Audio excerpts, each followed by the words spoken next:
Hi, I'm Carl Bass. I'm the CEO of Autodesk. Hey, Carl. Thanks for your time. This is Siu Tong. I'm the CEO of Infina Connect. And I'm Greg Moyer, Carl. I'm the Vice President of Products with Infina Connect. Great. Well, it's nice to meet you guys. Yeah, we are all engineers. And listen for my past life. Yeah.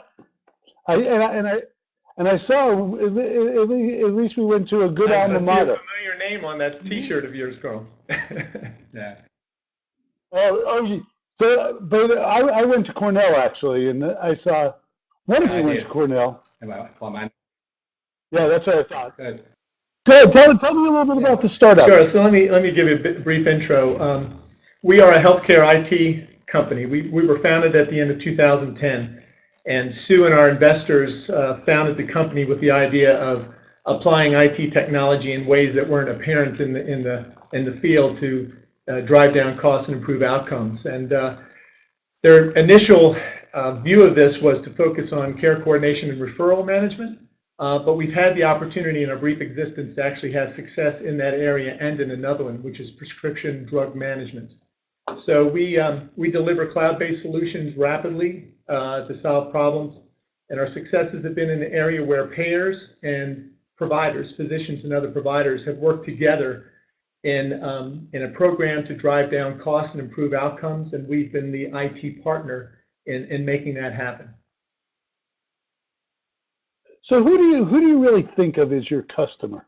Well, our customers so far have been payer-provider partnerships in one arena, in the prescription drug management arena. We've done a tremendous amount of work and had success with North Carolina Medicaid. So state payers like Medicaid would be a partner in that arena. The other area, referral management solutions, our customers would be commercial accountable care organizations, which are, again, partnerships of payers and providers who have organized around the whole idea of driving out inefficiencies and waste, but providing outstanding care at reduced cost. So those have been our partners and customers as well. We have community physicians who have adopted our referral management products, so they're very much our customers, individual small practices as well as hospital systems. And how important is the cloud as the delivery platform for you? It's been extremely important for us. Being able to deliver these solutions in the cloud lowers the barrier to adoption to virtually zero. No software to install, no hardware to install. There's virtually no implementation services. I've come from a healthcare business where many of the technologies that were delivered were client-server technologies, and this is a whole different world and a much better world for our customers than what we lived in before. How much pushback are you guys getting around security and confidentiality of data? You know, even with the recent hubbub in the news about, data security, how worried are people about having healthcare Sure. records, all of that stored in the cloud? The short answer is we haven't had a lot of pushback, but we've had particularly the larger organizations make sure that we are aware of security issues, we're HIPAA compliant, we're aware of HIPAA privacy and security concerns.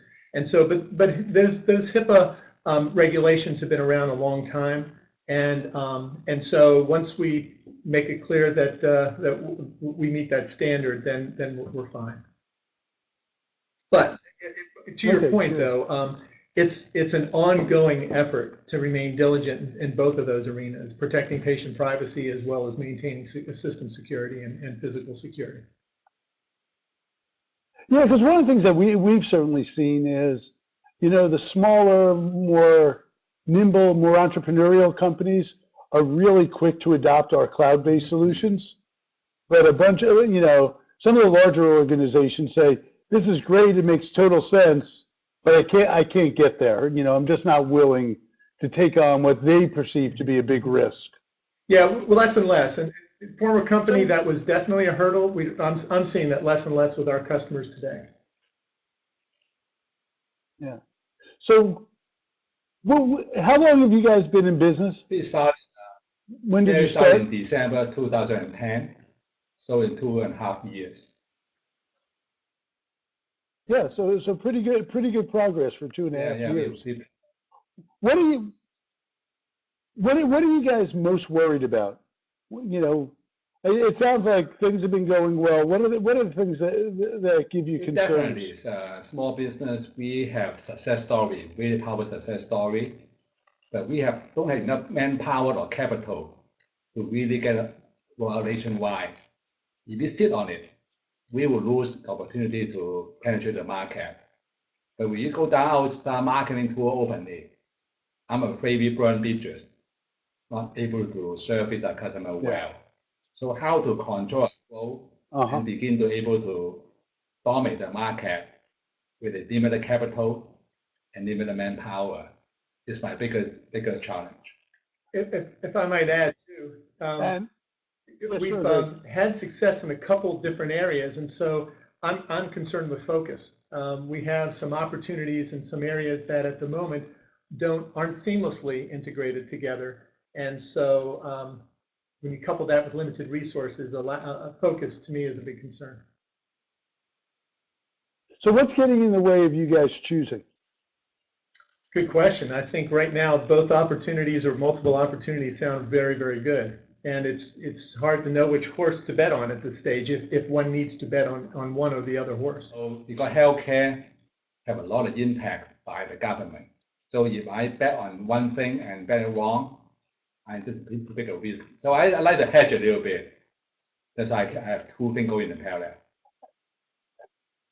And do you think you can afford Not to for hedge? long. At some point, I got to make a call and then sort of either sold up some assets or begin to morph it into a more mainstream direction and then let the other side sort of maintain itself.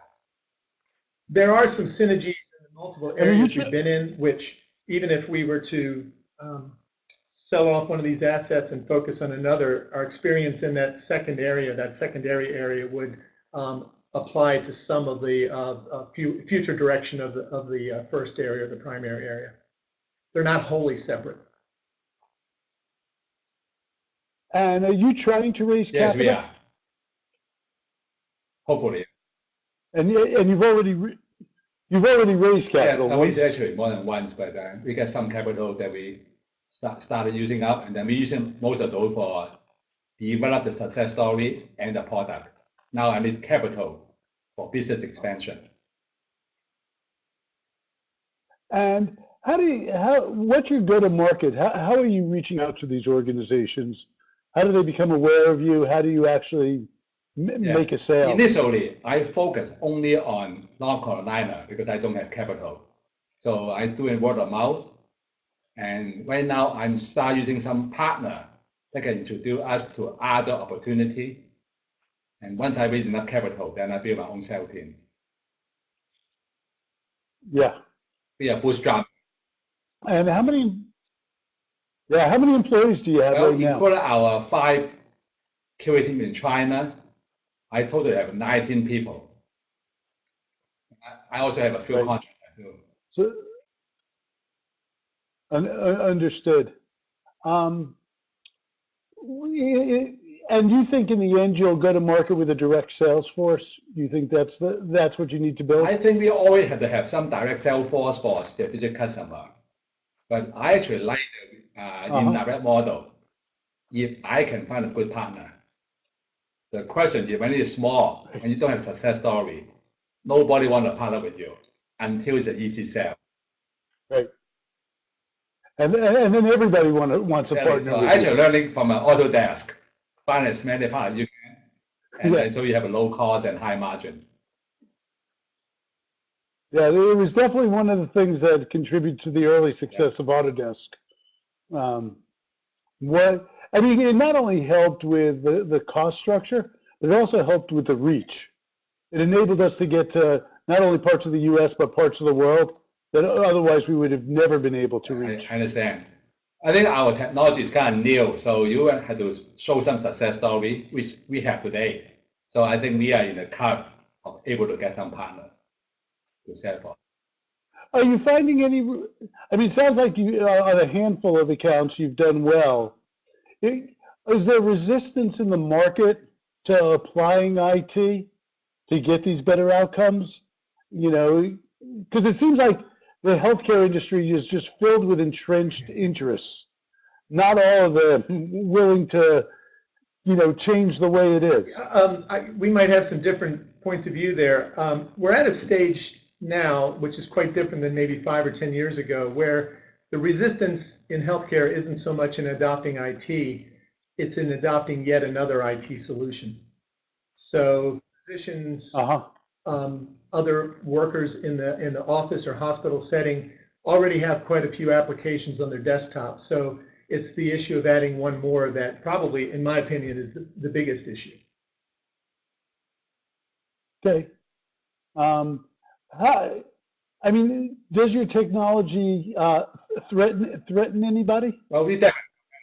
I mean, are there people fighting against Yeah, we you? have quite a lot of big and small competitors, and it's a field that everybody want to play because they thought there's a lot of government subsidies, and healthcare seems to be a bit recession-proof. So people coming in from even non-healthcare industry to our space. So it's a lot of threat out there. Our one of the aspects of our technology is to be simple to adopt by anyone, regardless of the technology they use. And there's one area of competition, and that is by vendors that are very big and strong and who would want to corral the entire connectivity and community, as opposed to have a solution such as ours that would be a neutral party, encouraging exchange among everyone. Yeah. Well, it sounds like a really exciting opportunity. I just want to thank you guys. Very interesting. Sounds very exciting. Yeah, we are very excited about this, and then we love to learn from you. You guys are very successful and open the door for all the small business to use our product. We have a long way from being Autodesk, that's for sure. Well, I'm happy to help and answer any questions I can for you guys. Thank you. Great. Thanks.